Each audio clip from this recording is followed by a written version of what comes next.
আসসালামু আলাইকুম।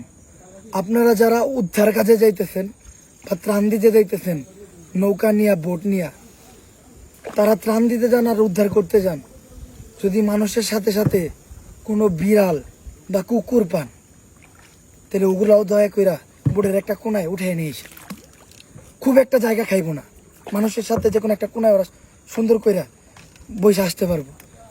আমার মনে হয় বন্যার যে পরিস্থিতি ছিল, বেশিরভাগ কুকুর বিড়ালি বাঁচে নাই। গতকালকেও একটা বিড়ালের একটা কুকুরের লাশ ভাইসে আসছে। আমার দেখে খুব খারাপ লাগছে, কারণ আমার নিজেরই একটা বিড়াল আছে। আর যারা ত্রাণ নিয়ে যাইতেছেন, কুকুর তো মানুষের খাবার খাইতে পারে, অনেক আশ্রয় কেন্দ্রে কুকুর উঠছে, অনেক বাড়ির ছাদে কুকুর উঠছে, কুকুর তো মানুষের খাদ্য খাইতে পারে, বাট বিড়াল খাইতে পারে না। তো একটু ক্যাট ফুড বা বিড়াল খাইতে পারে এরকম জাতীয় কোনো খাবার সাথে করে নিয়ে যান। এই আপডেটটা অনেক আগেই দেওয়ার দরকার ছিল, বাট এটা আমার মাথায় আসে নাই। কালকে যখন ওই লাশ আসলো, আমার মনে এলো যে ওরা কি খাইবো, তখন আমার এই মাথাটা ঢুকলো। আমি কি করতে আমি বুঝতেছি না। তো আপনারা যারা রেস্কিউ করতে যাবেন বা খাবার দিতে যাবেন, দয়া করে সাথে একটু ক্যাট ফুড নিয়ে যান। কুকুর খাইতে পারবো, বিড়াল খাইতে পারবো, এই জাতীয় খাদ্য নিয়ে যান। আর সাথে আসার সময় একটা কোনায় একটা কুকুর পান, একটা বিড়াল পান, বা দুইটা কুকুর পান, দুইটা বিড়াল পান, তো সাইডে নিয়ে আসেন। ওজনও বেশি না, ওরা বেশি জায়গাও খায় না, ওরা কম একটা জায়গা করে নিয়ে আসতে পারবেন। নিয়ে আসলে ওরা শহরে ঘুরবো কারবো, এদিকে খাবার আছে অ্যাভেলেবেল, বা ঘুরে খেলে ওরা মানুষের যেগুলো ফালাই দেয় ওগুলো খাইতে পারবো। বাট ওই জায়গায় আশ্রয় কেন্দ্রে মানুষই খাইতে পারে না, যে সব জায়গায় ত্রাণ দেয় মানুষই খাইতে পারে না, ওই জায়গায় কুকুর বিড়ালে তারা কি খাওয়াইবো?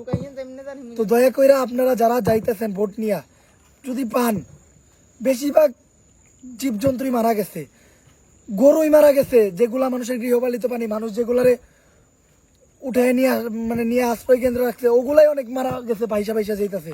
হাঁস মুরগি মারা গেছে, জায়গায় বিড়াল কুকুর আর কি। তো যেগুলারে পান, একটু গাছের দিক দিয়ে আপনি একটু লক্ষ্য রাখবেন, গাছের নিচে বা ওই যে গাছের ডালপালা একটু লক্ষ্য রাখবেন, অনেকে ওইটা বয়ে থাকে। তো ওই জায়গায় তোরা ওই না খেয়ে বাঁচবো না, ওরা একটু তুইলে নিয়ে খেন। যেমন এইটুক জায়গার ভিতরে আমরা 5, 10টা 20টা এরকম উঠাই নিতে পারি। আমি আস্তে আস্তে চারদিক দিয়ে দেখতেছিলাম, নজর রাখতেছিলাম।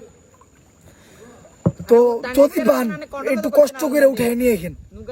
খুব খারাপ লাগে যখন দেখি এইসব সিনারি গুলা, একটা বিড়ালের লাশ ভেসা যাইতেছে, একটা কুকুরের লাশ ভেসা যাইতেছে।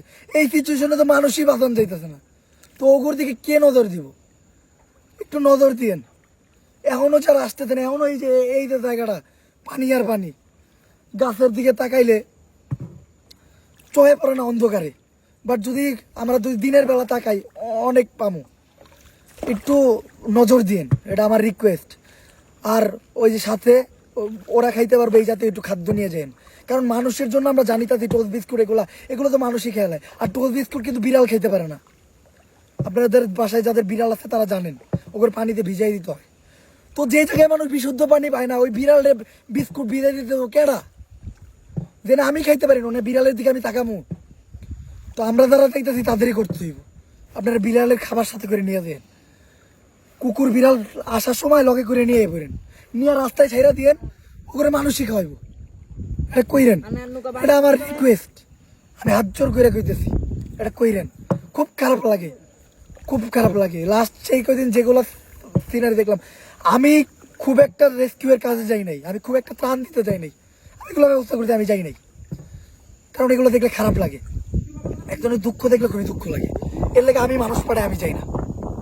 তো এটা আমার রিকোয়েস্ট, আপনাদের সবার কাছে রিকোয়েস্ট, আপনারা যারা আসতেছেন মানুষের চিন্তা করতেছেন, এমন একটু পশু পাখির কথাও চিন্তা করেন। লাস্ট 3 দিন কথা, 3 দিন ধরে 4 দিন ধরে ফেনীতে আছি, সবাই মানুষের চিন্তা করে। আমি দেখি নাই কোনো বোর্ডে একটা কুকুর এলো, একটা বিড়াল এলো, আমার মাথায় ছিল না, আমি এত প্রেশারে ছিলাম। এখন তো আমাদের মাথা ক্লিয়ার হয়েছে, যেই কয়টা বাইচা আছে না ওরা একটু বাঁচান, ঠিক আছে? 3-4 দিন ওরা না খেয়ে বা একটু পানি পুনি খেয়ে বাইতে আছে, এখন দয়া করে নিয়ে আহেন, এটা কইরেন, এটা আমার অনুরোধ। আসসালামু আলাইকুম।